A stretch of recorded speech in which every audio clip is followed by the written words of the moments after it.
Sorry about that, folks. We can recommence. It's a phone call I had to go and answer, so apologise for that interruption. So where did I? Yeah, I read about the interpolation. So we notice that there are three basic views about this text. Number one, that this text wasn't a complete interpolation. Number two, that the text is partial interpolation. And number three, that it's full Josephus. Now, the reason why this is so important is if this is fully or even in part true Josephus, it kind of backs up a lot of what the New Testament is talking about and gives credence to the historical veracity of the New Testament. And so that's why it's such a hotly contested passage in historical inquiry. And so we need to give some account of the various scholarship concerning this passage.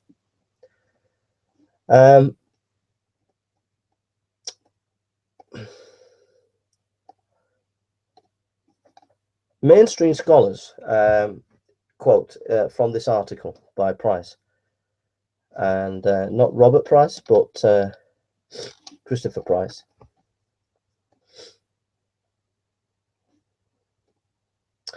Mainstream scholars quote, he says, notably the consensus for partial authenticity is held by scholars from diverse perspectives. This is important. Liberal commentators such as Robert Funk, J. Dominic Crossan, and A. N. Wilson accept a substantial part of the TF, or Testimonium Flavium, as originally Josephus. So do Jewish scholars such as Geezer Vermeers, Louis H. Feldman, and Paul Winter, and secular scholars such as E.P. Sanders and Paul Fredrickson. Even Jeff Fowler, a co-founder of the Secular Web, recognizes the merits of the partial authenticity theory. Paula Fredrickson sums up the state of question among scholars. Most scholars currently inclined to see the passage as basically authentic, with a few later insertions by Christian scribe. Jesus of Nazareth, King of the Jews, page 249. Meyer writes, at this time, there appeared Jesus a wise man. This is the edited version that scholars would say is partially authentic. At this time, there appeared Jesus was a wise man, for he was a doer of startling deeds, a teacher of people who received the truth with pleasure, and he gained a following among many Jews and among many Gentile origin. And when Pilate, because of an accusation made by the leading men among us, condemned him to the cross, those who had loved him previously did not cease to do so. And up until this very day, the tribe of Christians named after him and had not died out. So these are some of the basic arguments for the partial authenticity of Josephus. As for myself, I think the whole of this testimonium is authentic Josephus, and the reason being is a couple of lines of evidence. Number one, from my perspective, the manuscript evidence. The manuscript evidence overwhelmingly shows there is a tradition across the board that seems to imply this rendering of Josephus. The whole thing, the whole caboodle of what he says about Jesus. For example, Origen. Why did Origen make the point that Josephus was not a Christian? That implies the tradition of the testimonium that we have was around even before Origen. Second, the manuscript evidence. That most of the manuscripts, the vast majority, favor this this reading. Now, it might be argued that the Latin translations are 10th, 12th century AD, but it's also backed up by quotations from, for example, like Jerome. Even though there might be slight differences, it seems to me that there is strong evidence for the full-blown authenticity of what Josephus says about Jesus. But we're going to just look at the arguments for an authentic core of Jesus' language and style. James H. Charlesworth, Jesus with Judaism, page 93-94, says, we can be confident that there was a minimal reference to Jesus because once the clearly Christian sections are removed, the rest makes good grammatical and historical sense. The peculiar Christian words are parenthetically connected to the narrative, hence they are grammatically free and could easily have been inserted by a Christian. These sections also are disruptive, and when they are removed, the flow of thought is improved and smoother.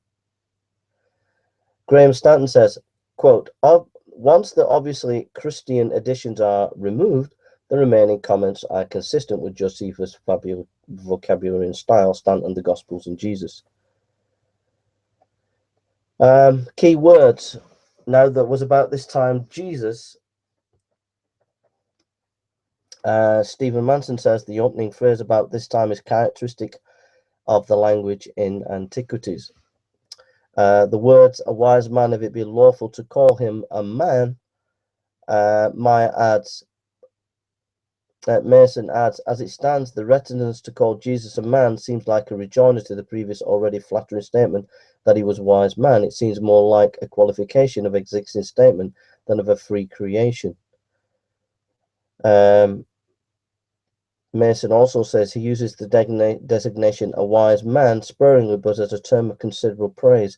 King Solomon was such a wise man, and so was Daniel. Interestingly, both men had what we call occult powers, abilities to perform cures and interpret dreams, etc., of the sort that Jesus is credited with in the testimonium. So this kind of language that is in this testimonium seems to be Josephus kind of language. The Jewish scholar Giza Vermees writes this, of these, Solomon and Daniel are the most obvious parables to Jesus qua wise man. Both were celebrated as master wisdom, hence it is not surprising to find either teacher follows closely the phrase under the consideration of the testimonium. That's Giza Vermees, Jesus, the Notice of Josephus Re-examined, Journal of Jewish Studies, spring 1987, page 3.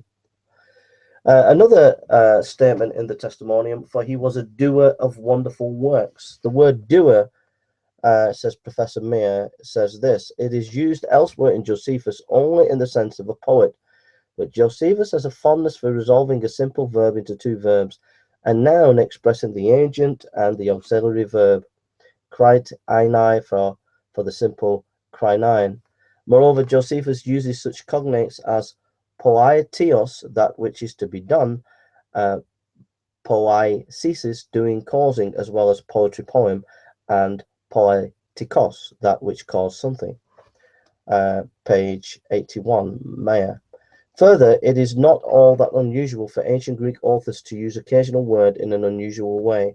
The undisputed epistles of Paul have their share not only of hapex legomenia, but also of Pauline words and phrases that Paul uses in a given passage with an unusual meaning and construction, especially since Josephus is dealing in the testimonium with peculiar material drawn perhaps from a special source. We need to be surprised if this usual differs slightly at a few points.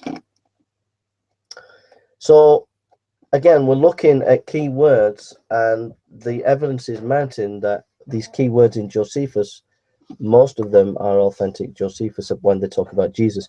Josephus says, a teacher of such men has received the truth with pleasure. Though Thackeray says, in particular, Thackeray, the prince of Josephian scholars, who went so far